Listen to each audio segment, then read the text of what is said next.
Welcome, everyone, to the simulation frequency. On today's episode, we're going to be doing part two of the second half of Silent Weapons. We ended at page 13. Mr. Rothschild had discovered that currency or deposit loan accounts had the required appearance of power that could be used to induce people corresponding to magnetic field into surrendering their real wealth in exchange for a promise of great instead of real compensation. They would put up real collateral in exchange for a loan of promissory notes. Mr. Rothschild found that while he could issue more notes than he had backing for, so long as he had someone's stock of gold as a persuader to show his customers. Mr. Rothschild loaned his promissory notes to individuals and governments. They would create overconfidence. He would then make money scarce, tighten control of the system, and collect collateral through obligation of contracts. This is very similar to what happens now in the last video that I lost. I talked about the housing collapse, for example. There was a time where promissory notes were very predatory in nature, and it ended up, having a large effect on the housing and the whole just scheme of what was going on with the whole lending. And it was just like this whole thing that to this day, we need to be careful about how we do loans, how we accept loans, how we, especially like, for example, even they're talking about this with your credit cards, knowing that if you have credit cards and you don't pay them off right away, that the interest rates are through the roof. And that's what they're saying here. You would make money scarce, and then you're using these promissory notes with really potentially high interest rates and payback amounts, and it ends up indebting everybody to the Rothschilds, if you will, if they do it the right way. And they know that if they have certain backings as a persuader, like what they're saying, somebody would be more inclined or more likely to give them real collateral, say money in the bank, etc. The cycle was then repeated. These pressures could be used to ignite a war. Then he would control the availability of currency to determine who would win the war. That government, which agreed to give him the control of its economic system, got his support. Collection of debts was guaranteed by economic aid to the enemy of the debtor. The profit derived from this economic methodology made Mr. Rothschild all the more wealthy and all the more able to extend his wealth. He found that public greed would allow currency to be printed by government beyond the limit in parent inflation of backing in precious metal or the production of goods and services, gross national product, GNP. This happens now. We have inflation. The government prints more money than it's supposed to. So I know this paper was written in the 70s and it was discovered in the 80s, but this stuff is still true today. So it's very interesting in that aspect. So apparent capital as paper inductor in this in this structure, credit presented as the pure circuit element called currency has the appearance of capital, but it is in fact negative capital. Hence, it has the appearance of service, but is in fact indebtedness or debt. It is therefore an economic inductance instead of an economic capacitance, and if balanced in no other way, will be balanced by by the negation of population, war, genocide. The total goods and services represents real capital called a gross national product, and the currency may be printed up to this level and still represent economic capacitance. But currency printed beyond this level is subtractive and represents the introduction of economic inductance and constitutes notes of indebtedness. War is therefore the balancing of the systems by killing the true creditors, the public, which we have taught to exchange true value for inflated currency, and falling back on whatever is left of the resources of nature and the regeneration of those resources. So you see there they say that we're taught to exchange true value for inflated currency. It's kind of embarrassing, but kind of yet funny at the same time. Because it's just really true. How many people owe these big corporations, like these big PayPal, like Klarna or Pay It Later, where you pay something, where you buy something and you can pay for it over time or something like this. All of that we have, and when people build up debts of this nature, they are creating this environment where you owe more and more money and it doesn't feel as much because they're breaking it up. It doesn't feel as heavy because they're stretching payments over a certain amount of time. And then if you end up doing too many of those and stacking them, next thing you know, you are indebted to these organizations and these companies and these corporations, and then they're charging you interest, and then you're essentially, if you do not pay back in time, and depending on what the interest rate is on that specific credit card, it can make or break you. For example, if you have a credit card, but you use it to your benefit and it has like 3% back or something like this, and you use it for all purchases, but you make sure you pay it back before that whatever end cycle would be, you would be gaining money and then making sure to not fall into where you would be paying out any interest against what you owe.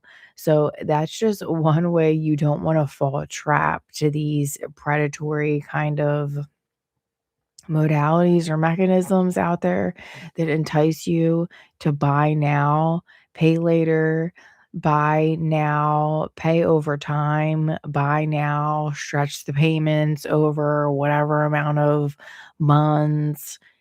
There's just so many different ways that they can entice you into being indebted, and again, if you don't pay it back right away, you're looking to start paying their pockets after 30 days, and that's how these corporations are staying in business.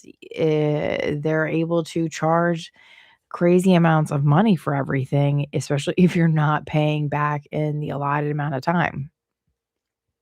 So war is therefore the balancing of two systems.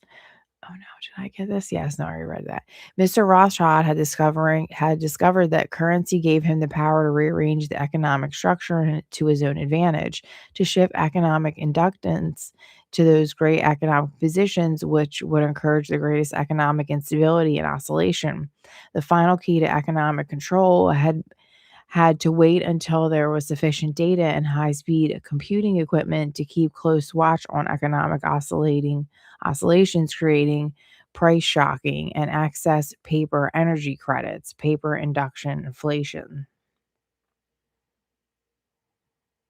So now I think at some point they start to talk about like where we start having the computer come into play, where we start understanding better with the data because there's more data, it's more sufficient, it's more high speed. We're able to pay attention to it more. We're able to really put out data that would give us more answers, if you will, as to how something may go. And that's what I'm thinking that they're talking about. Like they've done enough experiments and ran enough data where they know that they can shock something. So, like, I don't know exactly what they're talking about by price shocking and excess paper energy credit. If anybody in the comments would like to um divulge on what that means, but for me, I don't know if like price shocking means when I don't the price of eggs go up or the price of gas, like, because they create, like, this shortage thing, especially when we were talking about earlier is left of the resources of nature and the regeneration of those resources. So, if we feel collectively somehow that that resource is really low, suddenly this, price goes into effect where something can cost this insane amount of money, and until we get that quote unquote "resource" back up again, is going to stay at that insane price. And then I don't know what the excess paper energy credit means. Um, I don't know if that was like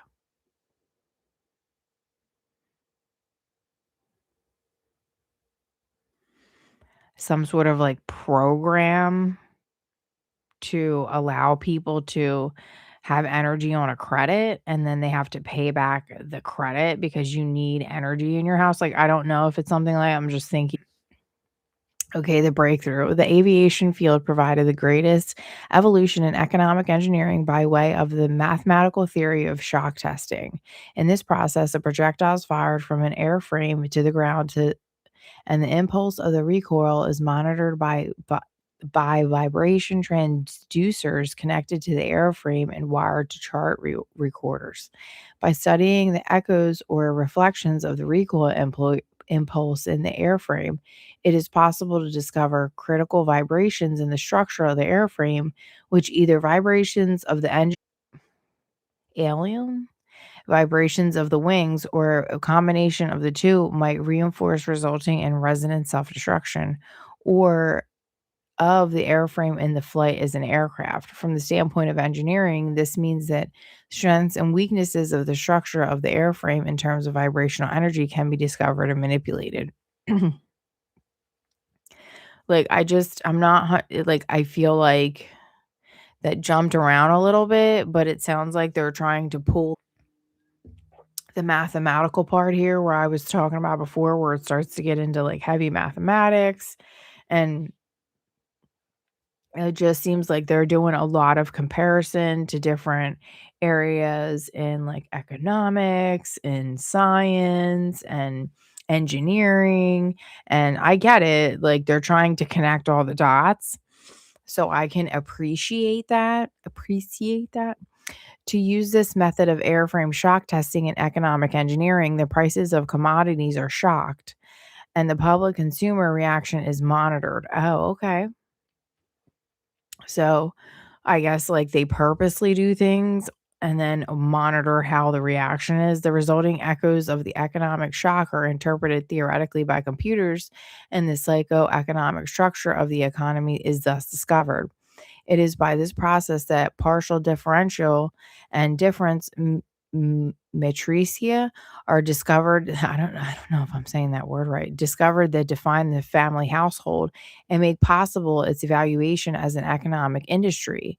Dissipative consumer structure, then the balance of the household to future checks can be predicted and manipulated, and society becomes a well regulated animal with its reins under control of a sophisticated computer regulated energy bookkeeping system. I don't know, social energy bookkeeping system. So that's interesting that we're social energy bookkeeping system. That should be like the title of the video because that's what this really all is pointing back to, this bookkeeping system of everything that could potentially be and being able to predict it and take control of it somehow. And, it's a very high level, just blanket statement over all of it. But computer regulated, it sounds what this is. I'm sorry, this sounds like the simulation. Sophisticated computer regulated social energy bookkeeping system. That sounds like the universe. The Akashic records. I don't know. Um, it just like an algorithmic system. Eventually, every individual element of the structure comes under computer control through a knowledge of personal preferences, such as knowledge guaranteed by Computer Association of Consumer Preferences, Universal Code Product (UPC). zebra stripe printing codes on packaging on packages with identified consumers, identified via association with the use of credit card, and later permanent tattoo bodied number invisible under normal ambient illumination. Well, I mean, that part's getting into like movies, sci-fi movies and stuff. We haven't had that yet, but your fingerprint can identify you that way. But all the other things, it's spot on. At this point, certain individuals, you could probably order everything with the click of a button. Everybody, all these companies know all kinds of tracking information. It's insane the level of UPC-edness that we all are under. And even if you're trying to, you would really need to be like completely out of like quote unquote the matrix or the sim or whatever. You would need to go off grid or what have you. There would be very little paper trail of you. There would be very little mail being sent, very little any type of paper trail, and you would need to live in like the wilderness for you not to be you'd have to purchase everything and never be affiliated to any applications. The phone you'd be difficult with because they track you on all of these phones. You would have to be uber careful with just all of your personal information. That is so difficult because now everybody's in like email lists. We have all your information. We know all your preferences. We know, everything, make, model of whatever you're driving. It's just everything is compartmentalized somewhere in a computer regulated bookkeeping system by the government, by some sort of corporation, and they're all tied together half of the time. So it's recognizing this and understanding that they're farming this information from you because they want to sell you more products or they want to be aware of your spending habits. They want to be aware of what your reactions would be to different things. Like you're saying, price shocking, telling everybody that the eggs are gonna be like $10 a piece or $10 a container, and seeing what the mass population does, like, if they freak out. Okay, so 3 passive okay. Since energy is the key to all activity on the face of the earth, it follows that in order to attain a monopoly of energy, raw materials and goods and services, and to establish a world system of slave labor, it is necessary to first strike capability in the field of economics. In order to maintain our position, it is necessary that we have absolute first knowledge of the science of control over all economic factors and the first experience of engineering the world economy.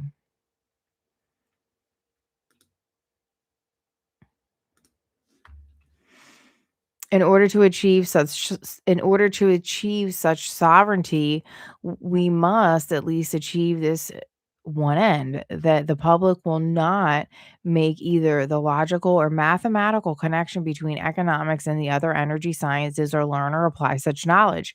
I will say, like, I did across a podcast of this gentleman, and he lightly spoke about what he was doing. He was in a jet and he talked about trading commodities. And then I ended up researching him, and he trades electricity and he uses the principles of what feels like quantum shifting or things of this nature. He uses these principles to trade these commodities, these electric commodities or what have you, and he makes a killing. He's like a multimillionaire. So he knows something that we don't, and it feels very much so tied to that last statement. I feel like I want to read it again. In order to achieve such sovereignty, we must at least achieve this one end, that the public will not make either the logical or mathematical connection between economics and the other energy sciences or learn to apply such knowledge. So I'm sure there's plenty of other ways that you can think of the connection between these 2 and how they're fundamentally used to make a lot of the like, gas, the prices of gas. So, like, the mathematical connection between, like, all the probably gas prices around the world, and I don't it's just tying all that stuff together and then using the logic to be able to potentially buy those commodities, sell those commodity, trade whatever, trade them, whatever, what have you, and make a killing doing it because you're aware of how to make the connection of the quote unquote energy sciences, be aware of this knowledge and apply it to these things. So it is becoming increasingly difficult to control, and because this is becoming increasingly difficult to control because more and more businesses are making demands upon their computer programmers to create and apply mathematical models for the management of those businesses, which is true, right? We want all kinds of code to be able to run things. We want AI to run things. It is only a matter of time before the new breed of private programmer economists will catch on to the far-reaching implications of work begun at Harvard in 1948. The speed with which they can communicate their warning to the public will largely depend on how effective we have been at controlling the media, subverting education, and keeping the public distracted with matters of no real importance. And this person, whoever this is, has certain things underlined, and I like and keeping the public distracted with matters of no real importance. What things in your life have been distracting you from attaining whatever it is that you want to attain because you're distracted with matters of no real importance that may be put in front of you from a different perspective, like from like a news perspective, a political perspective, from some sort of like movement or whatever, some sort of global distraction to be put in front of you. And economics is only a social extension of natural energy system. It's making I think it's trying to really make that correlation, which I get it, which if you go deep into like my videos, you'll see that I think everything's connected. It's all connected. Like whatever you see in the highway of the brain, you see out here in the highway of the streets. It's all a mirror. That's why we keep building things that all look the same. We can't help it. So it's just all it's all tied in. And if you can see the pattern, that's one of the greatest things you can ever learn. And I've been thinking about this for years and years and years. And more recently I've been hearing people say it. So it only confirms the things that I've been thinking, but pattern recognition, being able to spot the pattern and then execute, obviously, because you can spot a pattern all day, but you have to be able to execute on the pattern that you see. And it also has three. So let's go back. It also has it also has three passive components because of because of the distribution of wealth and the lack of communication and consequent lack of data. Economics as a social energy science as a first objective, the description of the complex way in which any given unit of resource is used to satisfy some economic want. I don't know if that's like proper English. The first objective when it is extended got to the first objective when it is extended to get the most product from the least or limited resources comprises that objective or general military and industrial logistics known as operations research. Sees See Simplick's method of linear programming. The Harvard Economic Research Project of 1948 was an extension of World War II operations research. Its purpose was to deliver the science of controlling an economy. At first, the American economy, then the world economy. It was felt that with sufficient mathematical foundation and data, it would be nearly easy to predict and control the trend of the economy as to predict and control the trajectory of a projectile. Such has proven to be the case. Moreover, the economy has been transformed into a guided missile on target. The immediate hint, what is that word? I don't know what that is. The immediate of Harvard project was to discovered the immediate aim of the Harvard project was to discover the economic structure, what forces change the structure, how the behavior of the structure can be predicted, and how it can be manipulated. So that's really this whole paper. It's really trying to observe the behavior of the general person that sounds like they want to be in a certain class of folks that are really just uneducated, basically, that are considered quote unquote in the lower financial brackets of what you would consider in society. They would want everybody to more closely align to that level of financial awareness. Like nobody would be financially astute at all. Like nobody would be aware of how to save money, how to invest money, how to do anything outside of just the hustle and bustle of living paycheck to paycheck. They would want you to live paycheck to paycheck because that way you're not questioning the system. You're in that fight or flight behavior structure so they can predict how you'll act. You'll be out of money. So what are you going to do? You'll get a loan so you can go get a loan for from a predatory source, and then you'll be stuck forever paying back the loan, and therefore people make money. That's just one mechanism and modality of it, but there's so many other ways I'm sure that I can't even begin to uncover or that I even understand because there's so much more at play. And I'm just now kind of like scratching the surface with some of this stuff. So I that's just one avenue of what this could look like. This could have so many other modalities of how we can be manipulated and duped. So what was needed was a well-organized knowledge of mathematical structures and interrelationships of investment, production, distribution, and consumption. To make a short story of it all, it was discovered that an economy obeyed the same laws as electricity, and that all the mathematical theory and practical and computer know-how developed for the electrical field could be directly applied to the field of economics. Again, I think that's what this gentleman is doing when he's trading these electric commodities. I'm pretty sure that's what these people are doing. Some of them, not all of them, but I think the elites, the smartest ones are doing this. And if you can figure this out, like, and I don't know if that's what this document is claiming to do with all of these figures that we're about to look at. But I would need to like look at these and ask chat for some help on some of them because I don't 100% always know what I'm looking at, and I don't claim to be a mathematician extraordinaire. Let's continue on here.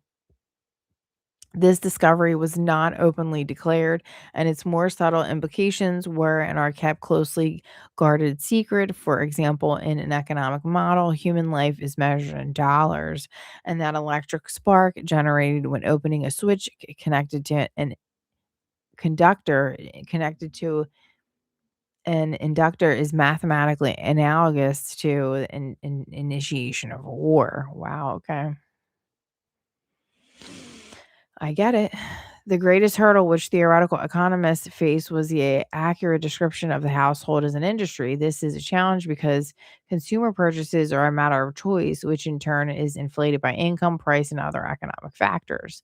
This hurdle is cleared in an indirect and statistically approximate way by application of shock testing to determine the current characteristics called Corral technical coefficients of a household industry. I'm not sure I completely understand what that means.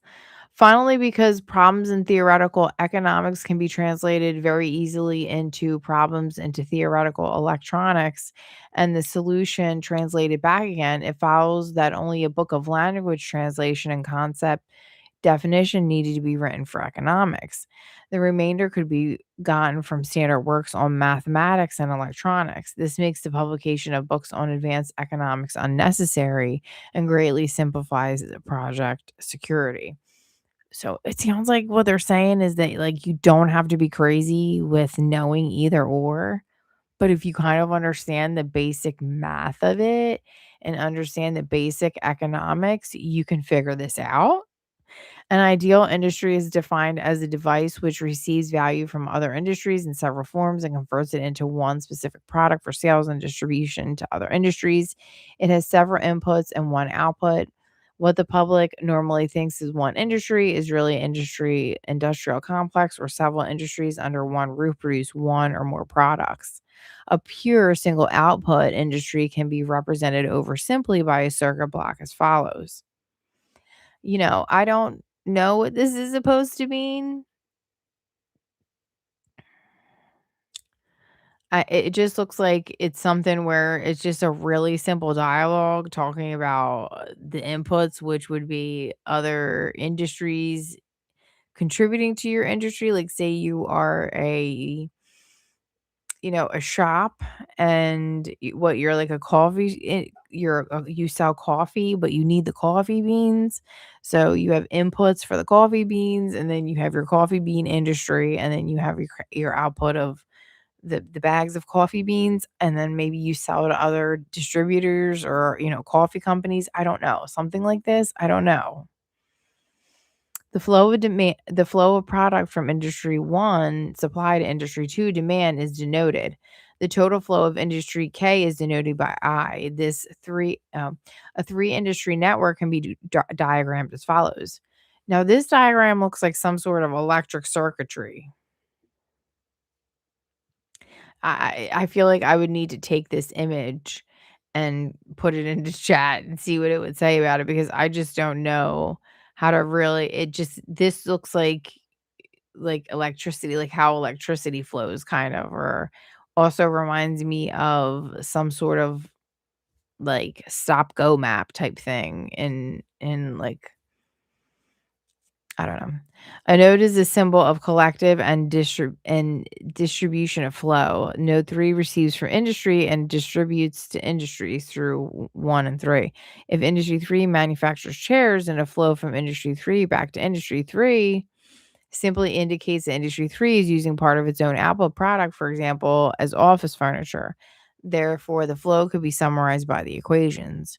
Okay, so it's like you have multiple products coming out of your industry, like you have wood, but you've come up with multiple other things that you can do. You can do, maybe you can do a stair or you can do a rail, and then you can have multiple things that you're producing in that industry, and then you're taking those things and then maybe building it into like tables. So then you have, you're selling 500 tables. So you're not only making the components of the table, you're putting the table together, and you could be potentially selling the table, but also mass selling the other components of that table to separate customers because they would be two different customer sources, but wanting the same type of product. And I'm assuming that's what that means. And that's what all that math translates to. But again, I'm no math wizard, and I don't claim to be.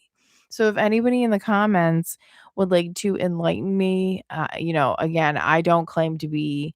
I'm not out here trying to say I'm the smartest and I know everything about math and such things. So industries fall into three categories of classes by type of output: one capital, two goods, three services. I think that's fair.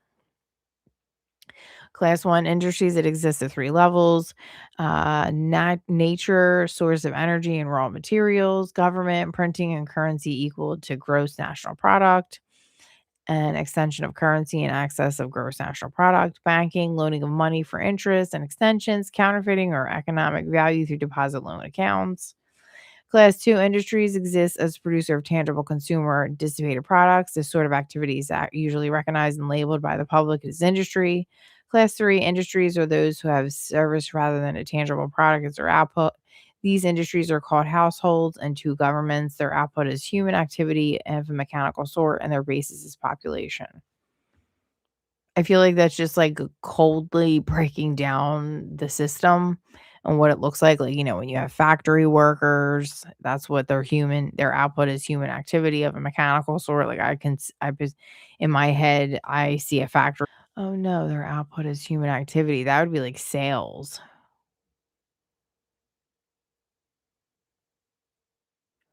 Yeah, I think that would be like sales. The whole economic system can be represented by a three industry model if one allows the names of the outputs to be one capital, two goods, and three services. The problem with this representation is that it would not show the influence of, say, the textile industry on the ferocious metal industry. This is because both the textile industry and the am I saying that right? Industry would be contained in a single clarification called the goods industry. And by process of combining or aggregating the two industries into one system block, they would lose their economic individuality. Okay, that makes sense. The E model, a national economy consists of simultaneous flows of production, distribution, consumption, and investment. If all these elements, including labor and human functions, are assigned a numerical value in like units of measure, say $1,939, then the flow can be further represented by a current flow in electrical circuit, and its behavior can be predicted and manipulated with useful precision. Okay. The three ideal passive energy components of electronics, the capacitor, the resistor, and the inductor, correspond to the three ideal passive energy components of economics called the pure industries of capital, goods, and services. Economic capacitance represents the storage of capital in one form or another. Economic conductance represents a level of conductance of material for the production of goods. Economic inductance represents the inertia of economic value in motion. This is a population phenomenon known as services. There's many services. Services is a huge portion of sales within an electrical inductor coil of an electric current as its primary phenomena, and magnetic field as its secondary phenomena, inertia. Corresponding to this, as economic inductor has flow of economic value as its primary phenomena and a population field as its secondary phenomena of inertia. When the flow of economic value, for example, money, diminishes, the human population field collapses in order to keep the economic value, money, flowing. In extreme cases, war. What it sounds like they're trying to say is that causing something like that, like war, would cause money to start flowing again because of the bustling, probably activity of everything that kind of goes on. This public inertia is a result of consumer buying habits, expected standard of living, and is genuinely a phenomenon of self-preservation. So, inductive factors to consider: one, the population; two, magnitude of economic activities of the government; and three, the method of financing those government activities. See the Peter Paul principle to pay from Paul. I mean, you take from Peter to pay to Paul. That's the old school saying. A few examples will be given: charge, Columbus flow dollars; flow current, amperes, coulombs per second; dollars of flow per year; motivating force, volts; dollars, output, demand; conductance, amperes per volt; dollars of flow per year per dollar demand; capacitance, coulombs per volt; dollars of production, inventory. This is all very much so going back and forth between, like, electricity, comparison. An ideal industry may be symbolized electronically in various ways. The simplest way is to represent a demand by a voltage and a supply by a current. When this is done, the relationship between the two becomes what is called admittance, which can result from three economic factors: one, hindsight flow; two, present flow; three, foresight flow. Hmm. Is the past, the present, and the future. Foresight is a result of the foresight flow is a result of that property of living entities to cause energy food to be stored for a period of low energy, for example, winter season. It consists of demands made upon economic system for that period of low energy winter season. In a production industry, it takes several forms, one of which as to production stock or inventory. In electric symbology, this specific industry demand, a pure capital industry, is represented by capacitance, and the stock resource is represented by a stored charge. Satisfaction of an industry demand suffers a lag because of the loading effect of inventory priorities. Present flow ideally involves no delays. It is, so to speak, input today for output today, a hand to mouth flow. In electronic symbology, this specific industry demand, a pure use industry, is represented by conductance, which is then an economic value, a dissipative element. Hindsight flow is known as habit or inertia. In electronics, this phenomena is the characteristic of inductor, economic analog, a pure service industry, in which a current flow, economic analog flow of money, creates a magnetic field, economic analog equaling active human population, which if the currency, the money flow begins to diminish, collapse, so you get war, to maintain the current flow of money energy. Another large alternative to war is economic inductors or economic flywheels or open-ended social welfare programs or enormous but fruitful open-ended space programs. The problem with stabilizing the economic system is there too much demand on account, one, of too much greed or too much population. This creates excessive economic inductance, which can only be balanced with economic capacitance, true resource or value, for example, in goods or services. The social welfare program is nothing more than open-ended credit balance system, which creates a false capital industry to give non-productive people a roof over their heads and food in their stomachs. This can be useful, however, because the recipients become state property in return for the gift, a standing army for the elite. For those for he who pays the piper picks the tune. Those who get hooked on the economic drug must go to the elite for a fix. In this, the method of introducing large amounts of stabilizing capacitance is by borrowing on the future credit of the world. This is the fourth law of motion. Onsetting consists of performing an action and leaving the system before the reflected action returns to the point of action. A delayed reaction. The means of surviving the reaction is by changing the system before the reaction can return. By this means, politicians can become popular in their own time and the public pays for it later. In fact, the measure of such a politician in a delayed time. The same thing is achieved by a government by printing money beyond the limit of gross national product and an economic process called inflation. This puts a large quantity of money into the hands of the public and maintains a balance against their greed, creates a false sense of confidence in them, and for a while stays the wolf from the door. They must eventually resort to war to balance the account because war ultimately is merely the act of destroying the creditor, and the politicians are publicly man hired hitman to justify the act to keep responsibility and blood off the public conscious. Seek and set it's like so they get to like drain everything out because of war. If the people are really cured about their fellow man, they would control their appetites, greed, procreation, so they would not have to operate on a credit or welfare system which steals a worker to satisfy the bum. So it sounds like they're saying, you shouldn't be on whatever because you're stealing.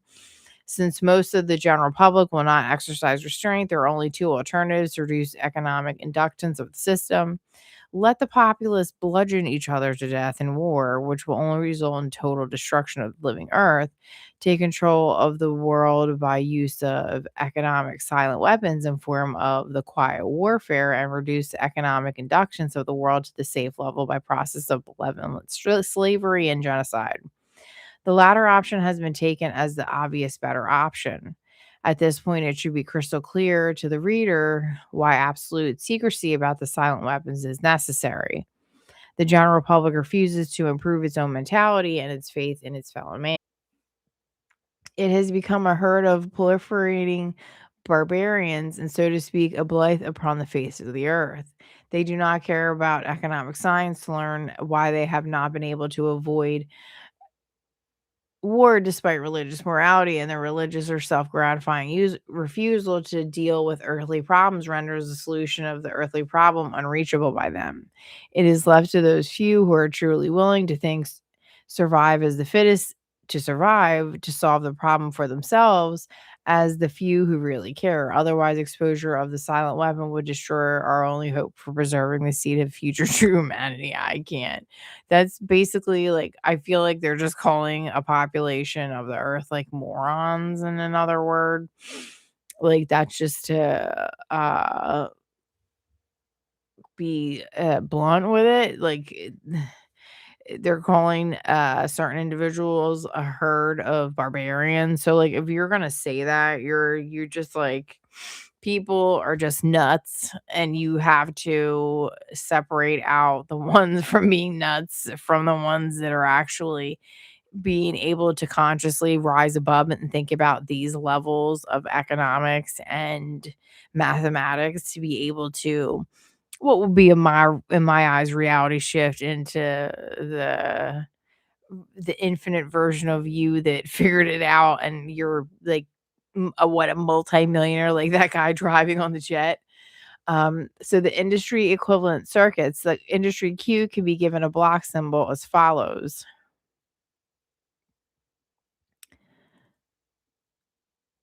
Yeah, that's that block, I feel like. And then here's all these different equations and like formulas and, I don't know, diagrams. And I just, the equivalent circuit of industry Q is given as follows.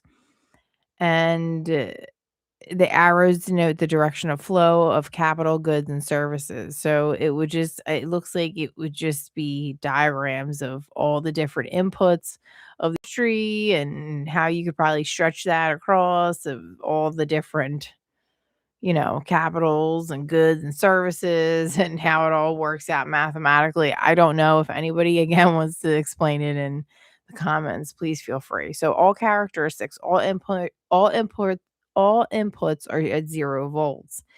Amplifier causes output currency to be represented by voltage E. Amplifier delivers sufficient currency to drive all loads through Y and sync all currents. So here's like more diagrams. And over here, I couldn't really, it's very difficult to see what's over here. I'm going to try my best to read it. The coupling networks symbolizes the demand which industry Q makes on industry P. The connective admittance Y is called the technical coefficient of the industry, stating the demand of industry Q, called the industry of use for the output of capital goods or services of industry, called P, the industry of origin. The flow of commodities from industry P to industry Q is given by the evaluated by the formula that when the admittance YPQ is simple conductance, this formula takes on the common appearance of Ohm's law. So it also seems like this paper is bringing up other things that are known.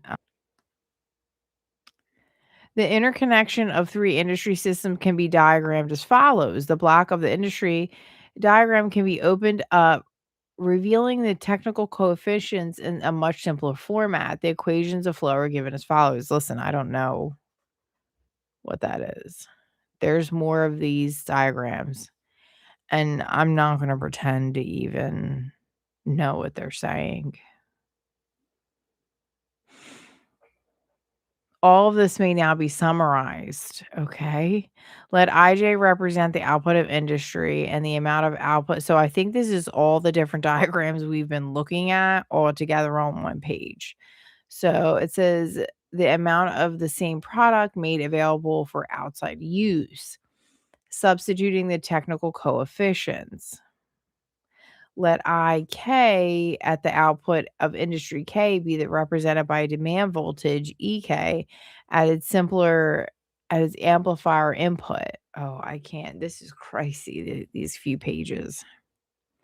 Final bill of goods. The final bill of goods or the bill of final demand, and it's 0 when the system can be closed by the evaluation of the technical coefficients of the non-productive industries, government, and households.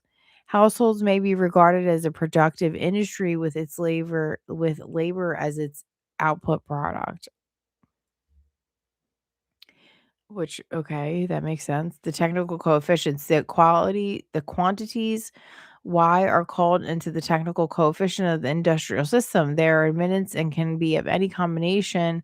Their passive parameters, conductance, capacitance, and inductance. Diodes are used to make the flow of unidirectional and point against the flow. I'm not really sure what to say about any of this stuff. The types of admittances. This just looks like all like electrical engineering stuff. And I would need to again take time with this, put it in like chat GBT and kind of understand what this is trying to explain to me. I understand from a top level, but I don't understand like why all of these different pieces and if it like makes sense. I don't know if I've ever seen anybody break down if anybody ever broke down any of this mathematical stuff, if any of this made sense. All the things that I saw were just read throughs or like just general opinions of maybe how they thought the paper was nuts and just kind of highlights of it. The industries of finance, banking, manufacturing, government, real counterparts of pure industry of capital goods and services, are occasionally defined because they are generally logically structured. Because of their processes can be described mathematically and their technical coefficients can be easily deduced. This, however, is not the case with the service industry known as household industry. The household industry. When the industry flow diagram represented by a two-block system of households on the right and all other industries on the left, the following results. Okay. The arrows from the left to the right, ABC, denote the flow of economic value from the industries in the left hand block to the industry on the right hand block called households. These may be thought of as monthly consumer flows of the following commodities. Okay, this makes sense. Alcoholic beverages, B, beef, C, coffee, U, unknown. Fair enough. The problem with a theo- the problem which a theoretical economist faces is that the consumer preferences of any household is not easily predictable, and the technology coefficients of any one household tend to be nonlinear, very complex, and variable function of income, prices, etc. Computer information derived from the use of universal product code in conjunction with the credit card purchase as an individual household identifier could change the state of affairs. Oh, yeah, absolutely. But the UPC method is not yet available on the national or even significant regional scale. Oh, the boy, they don't even know yet. To compensate for this data deficiency, an alternative direction of approach analysis has been adopted known as economic shock testing. This method, known widely in the aircraft manufacturing industry, develops an aggregate statistical sort of data. Applied to economics, this means that all the households in one region or the whole nation are studied as a group or a class rather than individually, and the mass behavior rather than individual behavior is used to discover useful estimates of technical coefficients governing the economic structure of the hypothetical single household industry. Notice in the industry flow diagrams that the values for flows A, B, and C, etc., are accessible to measurement in terms of selling prices and total commodities. One method of evaluating the technical coefficients of the household industry depends upon shocking the prices of commodity and noting the changes in the sales or all of the commodities. At this point, they got it on lock. People have their shopping carts that they do every week. People have saved shopping carts from week to week that you can work with. In recent times, the application of operations research is the study of public economy has been obvious for anyone who understands the principle of shock testing. In the shock testing of an aircraft frame, the recoil impulses of firing A gun mounted on that airframe causes shock waves in that structure, which tell aviation engineers the conditions under which parts of the airplane or the whole airplane or its wings will start to vibrate or flutter or like a guitar string, a flute reed, or a tuning fork and disintegrate or fall apart in flight. Economic engineers achieve the same results in studying the behavior of the economy and the consumer public by carefully selecting a stable commodity such as beef, coffee, gasoline, or sugar, and then causing a sudden change or shock in its price or availability, thus kicking everybody's budget and buying habits out of shape. Which is, like I just said, if you make eggs $10, everybody gets insane.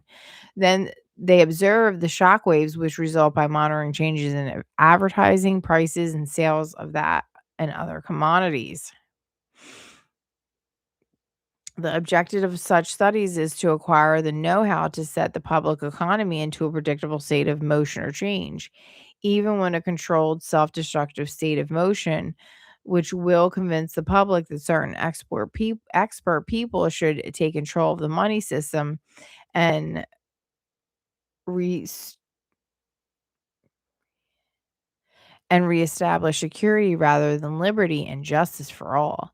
When the subject citizens are rendered unable to control their financial affairs, they of course become totally enslaved, a source of cheap labor. And I feel like if they do something like this, probably you would need to think in these terms, but maybe when the eggs go up in price, what's the alternative to eggs? So then you can watch everybody's behavior and then watch the stock rise and what, like egg alternatives or something like this. And it could be something so small, but if you're paying attention, would yield potentially millions of dollars. So, for example, there's measurable quantitative relationship between the price of gasoline, the probability that a person would experience a headache and feel a need to watch a violent movie, smoke a cigarette, or go to a tavern for a mug of beer. It is most interesting that by observing it and measuring the economic modes by which the public tries to run from their problems and escape reality by applying the mathematical theory of operations research, it is possible to program computers to predict the most probable combination of created events, shocks, which will bring about complete control and subversion of the public economy by shaking the palm tree. I mean, I see what they're saying here. Let's shake up the game and then see how everybody reacts. And then I'm sure there's other ways to observe what's going on with other commodities and being able to purchase or sell or just, do different things of this nature. Because it's like there's control at certain levels. So, induction of the theory of economic shock testing, let the prices of the total sales of commodities be given and symbolized as follows: alcoholic beverages, beef, coffee, gasoline, sugar, tobacco, unknown. Let us assume this simple economic model in which the total number of important stable commodities are represented as beef, gasoline, and aggregate of all their stable commodities, which we call the hypothetical miscellaneous stable commodity M. M is an aggregate of C, S, T, U, etc.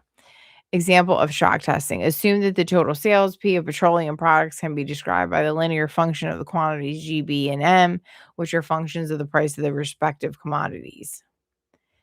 Then, where B, G, and N are functions of the prices of beef, gasoline, and miscellaneous respectively, APB, APC, APM are constantly coefficients defining the amount of which the functions B, G, and M affect the sales of P of petroleum products. We are assuming that B, G, and M are variable independent of each other. This is crazy. If the availability or price of gasoline is suddenly changed, then G must be replaced by G plus G. Triangle G? How am I supposed to say that? This causes a change in petroleum sales from P to P and P, and we will also assume that M and a change in P due to an isolated change in G and G. In general, A, J, K is the partial rate of change in the sales Effect J due to change in causal price function of commodity K. If the interval of time were infinite, infinite, infinite, infinitesimal, or infinity, this expression would be reduced to the definition of total differential of a function. And here's more mathematics that I just can't even begin to comprehend right now. When the price of gasoline is shocked, all the coefficients with round G in the denominator are evaluated at the same time. If B and C were independent and sufficient for description of the economy, then three shock tests would be necessary to evaluate the system. There are other factors which may be represented the same way. For example, the tendency of a docile subnation withdrawal under economic pressure may be given by, I can't even, where G is the price of gasoline, WP is the dollars spent per time, reference to say 1939 for the war production during peacetime, etc. These quantities are now presented to a computer in a matrix format as follows. So they're giving us a format here, and it would be so interesting if I was to take this and do something with it and try to, like, I don't know, what do you can you trade stocks with it? Like, what's the deal here? Finally, inverting this matrix, solving for x in terms of y, we say, okay, this is a result we substitute to get the set of conditions of prices, commodities, bad news on TV, etc., which will deliver a collapse of public morale ripe for the takeover. Once the economic price and sale coefficients are determined, they may be translated into technical supply and demand coefficients. Shock testing of given commodity is then reported to the time rate to examine these time rate of change of these technical coefficients. I love I love that. It will deliver a collapse of public morale ripe for the takeover. Introduction to economic amplifiers. Economic amplifiers are the active components of economic engineering. The basic characteristics of any amplifier, mathematical, electrical, or economic, is that it receives input control signal and delivers energy from an independent energy source to a specific output terminal to a predictable relationship to that input control signal. The simplest form of economic amplifier is a device called advertising. Wow, here we go with the media. If a person is spoken to by TV advertisers as if he were a 12-year-old, then due to suggestibility, he will, with a certain probability, respond or react to that suggestion with an uncritical response of a 12-year-old and will reach into his economic reservoir and deliver its energy to buy that product on impulse when he passes it in the store. I am guilty of this. Nostalgia hits me all the time, and I want something, and I get it. That's so true. Like, I'm brainwashed and I say it, but, like, at least you have to say it and then not get out of control with it because it's so easy to get caught up with that. An economic amplifier may have several inputs and outputs. Its response might be instantaneous or delayed. Its circuit symbol might be rotary switch if its options are exclusive, qualitative, go or no go, or it might have its par- para- parametric input output relationships specified by a matrix with internal energy sources represented. Whatever its form might be, its purpose is to govern the flow of energy from a certain source to an output sink in direction relation to an input control signal. For this reason, it is called an active circuit element for component. Economic amplifiers fall into classes called strategies, and in comparison with electrical amplifiers, the specific internal functions of an economic amplifier are called logistical instead of electrical.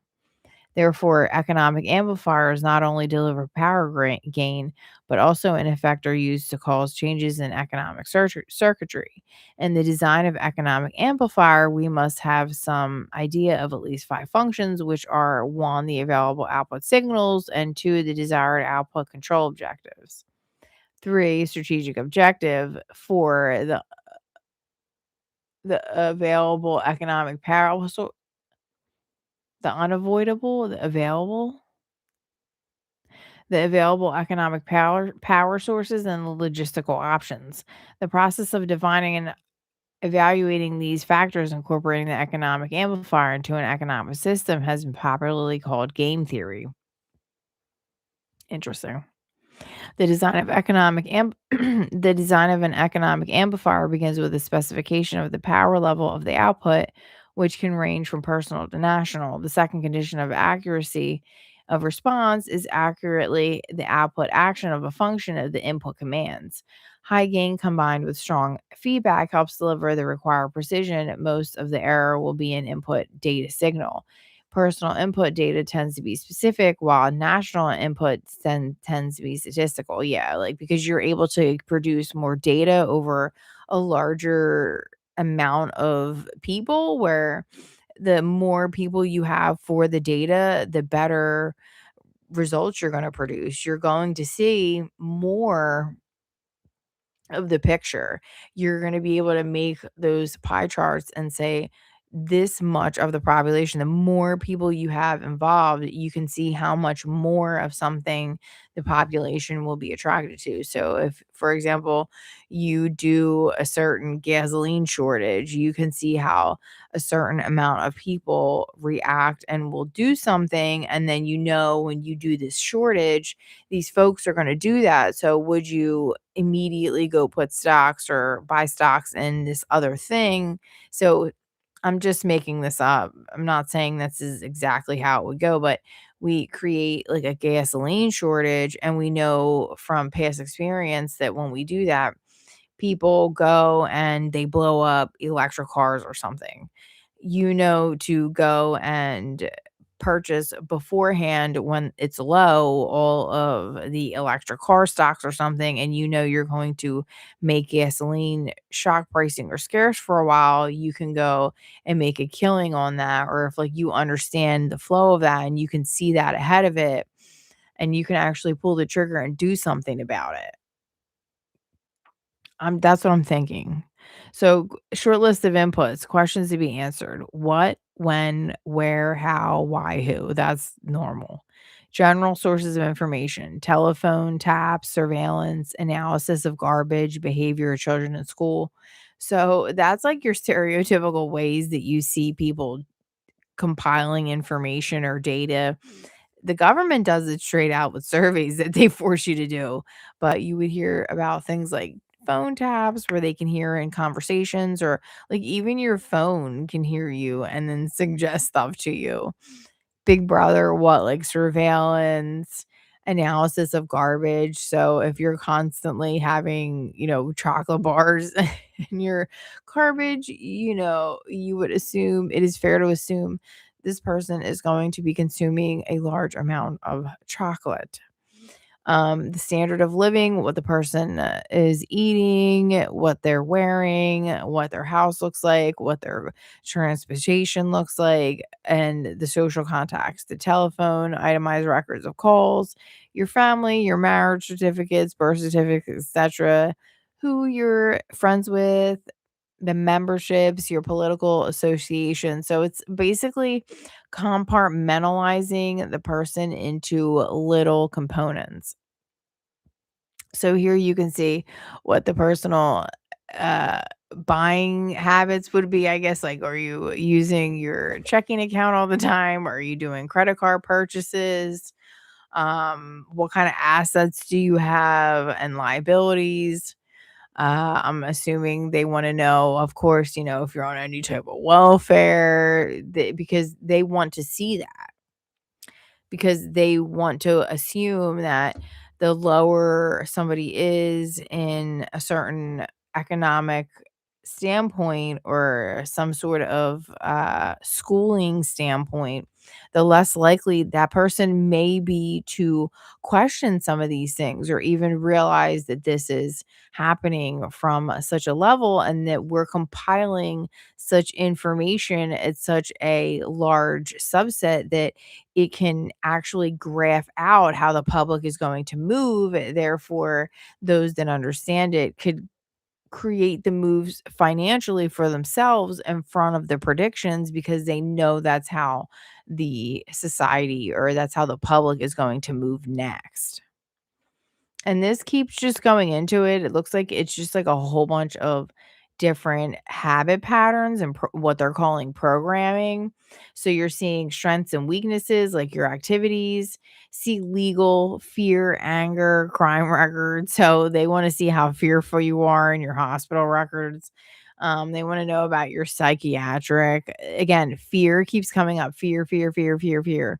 And they want to know about your consumption of all this different things. So it's about trying to pinpoint who you are as a person and being able to compartmentalize you in some sort of algorithmic consensus to where everything can be mapped out and understood and patternized. And if you see it all, you know what plays to make. I'm assuming that's why they brought up game theory. And now they have national import information, prices of commodities, sales, investments in stocks and inventory, production tools and machinery, buildings and improvements, the stock market, banks and credit bureaus, credit information, payout information, miscellaneous sources like polls and surveys, publications, telephone records, energy and utility purchases, and then there's a whole short list of outputs, which is crazy. And I can go through them quickly here. Outputs create controlled situations, manipulation of the economy, hence society, control of compensate control of compensation and income, which is accurate. Because if you're controlling the compensations, you're controlling what people are able to do. So sequence allocates opportunities, destroys opportunities, controls the economic environment, controls the availability of raw materials, controls capital, controls bank rates, controls the inflation of the currency, controls the possession of property, controls the industrial capacity, controls the manufacturing, controls the availability of goods, controls the prices of commodities,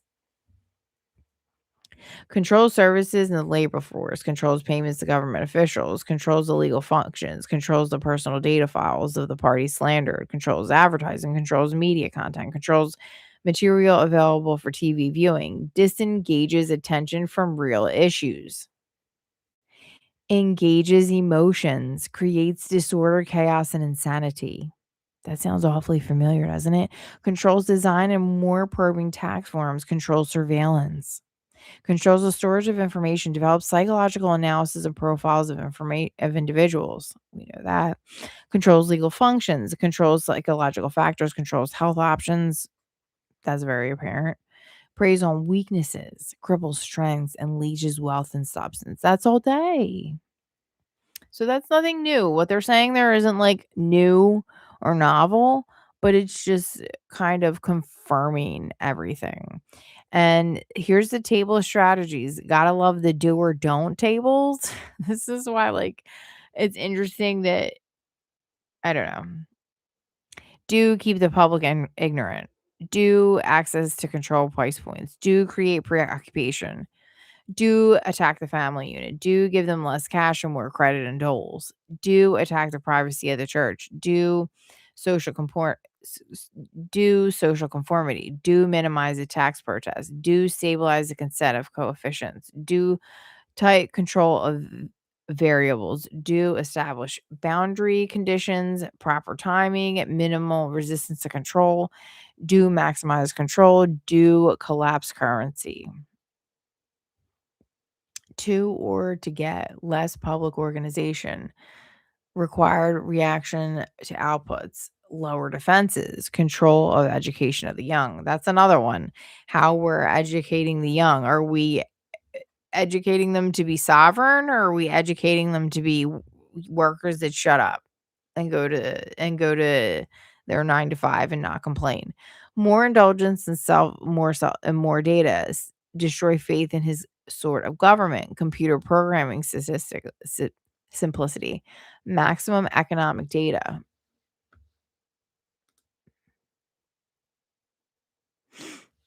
minimum enforcement of problems, simplicity, simpler computer input data, greater predictability. Solution of differential and difference equations, less data sniffed and blurring, maximum control, ultimate objective, destroy the faith of American people and each other. I mean, it's just very, conspiracy theories, but makes sense because when you create these conditions, people aren't paying attention to what they should be paying attention to. They're paying attention to everything else but. So, diversion, the primary strategies. Experience has proven that the simplest method of securing a silent weapon and gaining control of the public is to keep the public undisciplined and ignorant of basic systems principles on one hand, while keeping them confused, disorganized, and distracted with matters of no real importance on the other hand. This is achieved by disengaging their minds, sabotaging their mental activities, by providing low quality program of public education in mathematics, logic, systems, design, and economics, and by discouraging technical creativity, engaging in their emotions, and increasing their self-indulgence and their indulgence in emotional and physical activities by unrelenting emotional affrontations and attacks, mental and emotional rape by way of constant barrage of sex, violence, and wars in media, especially the TV and newspapers. So that's just barraging you with like wild images or like disturbing images, and kind of what they're saying here is giving them what they desire in excess, junk food for thought, and depriving them of what they really need. Rewriting history and law, subjecting the public to deviant creation, thus being able to shift their thinking from personal needs to highly fabricated outside priorities. That sounds very accurate. These prelude their interest in and discovery of silent weapons on social automation technology. The general there if there is profit and confusion, the more confusion, the more profit. Therefore, the best approach is to create problems than to offer the solutions. So, diversion summary. Media keep the adult public attention diverted and away from the real social issues and captivated by matters of no real importance. Schools keep the young public ignorant of real mathematics, real economics, real law, and real history. That feels kind of accurate. Entertainment, keep the public entertainment below a sixth grade level. And for work, keep the public busy, busy, busy with no time to think, back on the farm with other animals. Very true. Consent, the primary victory. The silent weapon system operates upon data obtained from docile public by legal, but not always lawful force. Much information is made available to silent weapon system programmers through Internal Revenue Service. We all know that. Um, so this information consists of those who enforce delivery of well organized data combined in federal and state tax forms collected, assembled, and submitted by slave labor provided by taxpayers and employers. Furthermore, the number of such forms submitted to the IRS is a useful indicator of public consent, an important factor in strategic making. Other sources are given in the short list of data inputs. Consent coefficients, numerical feedback indicating victory status, psychological basis. When the government is able to collect tax and seize private property without just compensation, it is an indication that the public is ripe for surrender and is consenting to enslavement and legal encroachment. A good and easily quality a good and easily qualified indicator of harvest time is the number of public citizens who pay income tax despite an obvious lack of reciprocal or honest service. I don't know what happened to the end of that. The next step in the process of designing an economic amplifier and discovering the energy sources. The energy sources which support any primitive economic system are, of course, the supply of raw materials and the consent of people to labor and consequently assume a certain rank, position, level, or class in the social structure. For example, provide labor at various levels in the pecking order. Each class, in guaranteeing its own level of income, controls the class immediately below it, hence preserves the class structure. This provides stability and security, but also government from the top. As time goes on and communications and education improve, the lower class elements of the social labor structure become knowledgeable and envious of the good things that the upper class members have.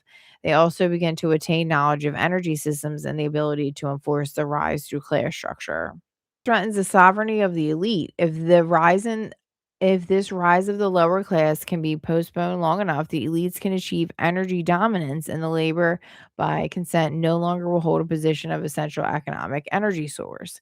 Until such energy dominance is absolutely established, the consent of the people to labor and let others handle their affairs must be taken into consideration, since failure to do so could cause the people to interfere in the final transfer of energy sources to the control of the elite. It is essential to recognize at this time public consent is still a central key to the release of energy in the process of economic amplification. Therefore, consent as energy release mechanism will now be considered. So they're talking about energies here and releasing the energies and all this stuff. Logistics. The successful application of strategy requires a careful study of inputs, outputs, and the strategy connecting the inputs and the outputs and the available energy sources to fuel the strategy.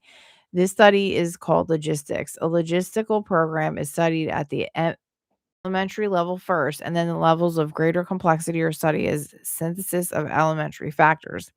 This means that a given system is analyzed, broken down into its subsystems, and then in turn are analyzed until by this process one arrives at the logistical atom, the individual. This is where process of synthesis properly begin and the time at which the birth of the womb. From the time a person leaves its mother's womb, its every effort is directed towards building, maintaining, withdrawing into artificial wombs, various sorts of substitute protective devices or shells. The objective of these artificial wombs is to provide a stable environment for both stable and unstable activity, to provide a shelter for the evolutionary processes of growth and maturity. For example, survival, to provide security for freedom, and to provide defense protection for offensive activity. This is equally true for both the general public and the elite. However, there is a difference in which way each of these classes go about the solution of these problems. The political structure of nation dependency. The primary reason why the individual citizens of the country create a political structure is the dependency relationship or of hot childhood. Wait, created is a subconscious wish or desire to perpetuate their own dependency relationship or childhood. So here they're bringing in the subconscious chatting. Simply put, they want a human god to eliminate all risk from their life, pat them on the head, kiss their bruises, and put a chicken on every dinner table, clothe their bodies, tuck them into bed at night, and tell them that everything will be all right when they wake up in the morning. This public demand is incredible. So the human god, the politician, with meets incredibility with incredibility by promising the world and delivering nothing. So, who is the bigger liar, the public or the Godfather? This public behavior is surrender born of fear, laziness, and expediency. It is the basis of welfare state and a strategic weapon used against a disgusting public. Wow. So that's basically like it's taking a big old crap on a lot of stuff. Most people want to be able to subdue and or other kill other human beings when disturbed their daily lives, but do not want to have to cope with the moral and religious issues such as overaction on their part might arise. Like you don't want to deal with the complications of being an a-hole. Therefore, they assign the dirty work to others, including their own children, as to keep their blood off their own hands. They rave about humane treatment of animals and then sit down to a delicious hamburger from a whitewashed slaughterhouse down the street and out of sight. True, but even more hypocritical, they pay taxes to finance a professional association of hitmen collectively called politicians and then complain about corruption of government. I mean, it's not lying. Again, most people want to be free to do things, to explore, etc., but they're afraid to fall, but they're afraid to fail. The fear of failure is manifested in irresponsibility, and especially in delegated those personal responsibilities to other where success is uncertain or carries possible or created liabilities, which the person is not prepared to accept.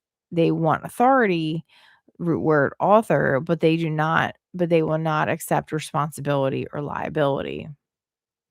So they hire politicians to face reality for them.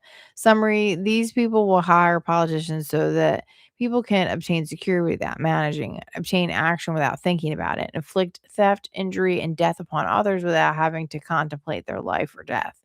avoid responsibility for their own intentions, obtain the benefits of reality and science without exerting themselves in the discipline of facing or learning either of these things. They give politicians the power to create or manage a war machine to provide the survival of the nation womb, present encroachment of anything to the nation womb, destroy the enemy that threatens the nation womb, and destroy the citizens of their own country which do not conform to the stability of the nation womb. I think it's funny that they're calling everything a womb. Politicians hold many quasi-military jobs, the lowest being police, which are soldiers, then attorneys and CPAs, who are spies and saboteurs licensed, and then judge who shout the orders and run the closed union military shop for whatever the market will bear. The generals are the generals are industrialists. The presidential level of commander in chief is shared by international bankers. The people know they have created this farce and finance it with their own taxes, consent, but would rather knuckle under than be a hypocrite.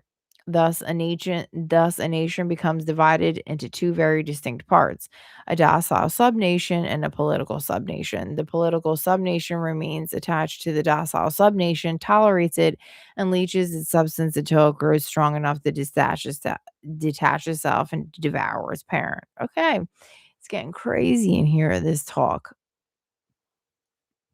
System analysis. In order to make meaningful computerized economic decisions about war, the primary economic flywheel is necessary to assign concrete logistical values to each element of a war structure, personal and material alike. This begins the process of a clear and candid description of subsystems of structure.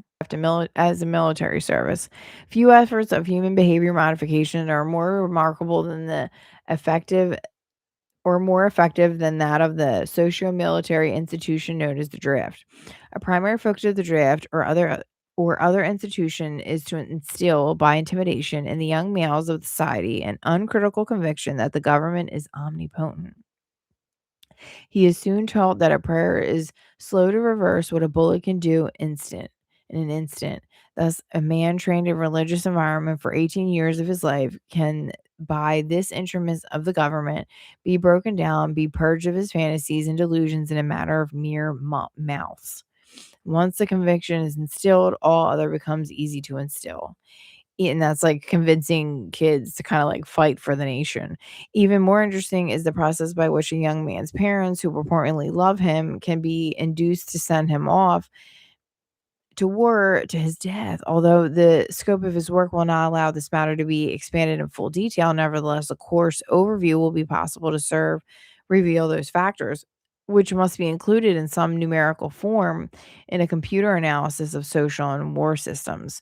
We begin with a tentative definition of draft. The draft, selective service, etc., is an institution of compulsory collective sacrifice and slavery divided by the middle aged and elderly for the purpose of pressing the young into doing public dirty work. It further serves to make the youth as guilty as elders, making criticism of the elders by the youth less likely. It is marketed and sold to the public under a label patriotic national service. Once a candid economic definition of the draft is achieved, that definition is used to outline the boundaries of a structure called human value system, in which in turn is translated in the terms of game theory. The value of such slave labor is given to the table of human values, a table broken down into categories by intellect, experience, post-service, job demand, etc. Some of these categories are ordinary and can be tentatively evaluated in terms of value of certain jobs for which a known fee exists. Some jobs are harder to value because they are unique to demands of social subversion. And an extreme example, the value of a mother's instruction to her daughter, causing the daughter to put a certain behavior or demands upon a future husband 10 or 15 years hence, thus by suppressing his resistance to a version of a government, make it easier for a banking cartel to buy the state of New York in, say, 20 years. That's funny. I like that butterfly effect. Such a problem leans heavily upon the observation of data of wartime espionage and many typos of psychological testing. But crude mathematical models, algorithms, etc., can be devised, if not to predict, at least to predetermine these events with maximum certainty. What does not exist by natural cooperation is thus enhanced by calculated compulsion. Human beings are machines, levers by which may be grasped and turned, and there is little real difference between automating a society and automating a shoe factory. It's because you just get hold of the subconscious. These derived values are variable. It is necessary to use a table of human value for computer analysis. These values are given in true measure rather than US dollars, since the latter is unstable, being presently inflated beyond the production of national goods and services as to give the economy a false kinetic energy paper inductance. The silver value is stable, it being possible to buy the same amount with a gram of silver today as could be bought in 1920. Human value measure in silver units changes slightly due to the changes in production technology. Factor one, as in every social system approach, stability is achieved only by understanding and accounting for human nature, action, reaction patterns. A failure to do so can be, and usually is, disastrous. As in other human social schemes, one form or another intimidation or incentive is essential to the success of the draft. Physical principles of action and reaction must be applied to both internal and external subsystems. To secure the draft, individual brainwashing, programming, and both the family unit peer group must be engaged and brought under control. So, factor two, the father. The man of the household must be housebroken to ensure that Junior will grow up with the highest social training and attitudes. The advertising media, etc., are engaged to see it that the father to be is, I'm not gonna say that word, P-whipped before or by the time he's married. That's why it's like, this can't be, like, a completely, like, governmental document. He is taught that he is either conformed to the social notch, which is cut out for him, or his sex life will be hobbled, and his tender companionship will be zero. He is made to see that women demand security more than logical, principled, or honorable behavior. By the time his son must go to war, father, with jelly for a backbone, will, I can't see that word, a gun in Junior's hand before. The father will risk censure of his peers or make a hypocrite of himself by crossing the investment as his own personal opinion or self esteem. Junior will go to war. The father will be embarrassed. So Junior will go to war, and the true purpose of war notwithstanding. Factor three, the mother. The female element of human society is ruled by emotion first and logic second. No thanks. In the battle between logic and imagination, imagination always wins. Fantasy prevails. Material instinct dominates so that the child comes first and that the future comes second. A woman with a newborn baby is too starry-eyed to see a wealthy man's cannon fodder or cheap source of slave labor.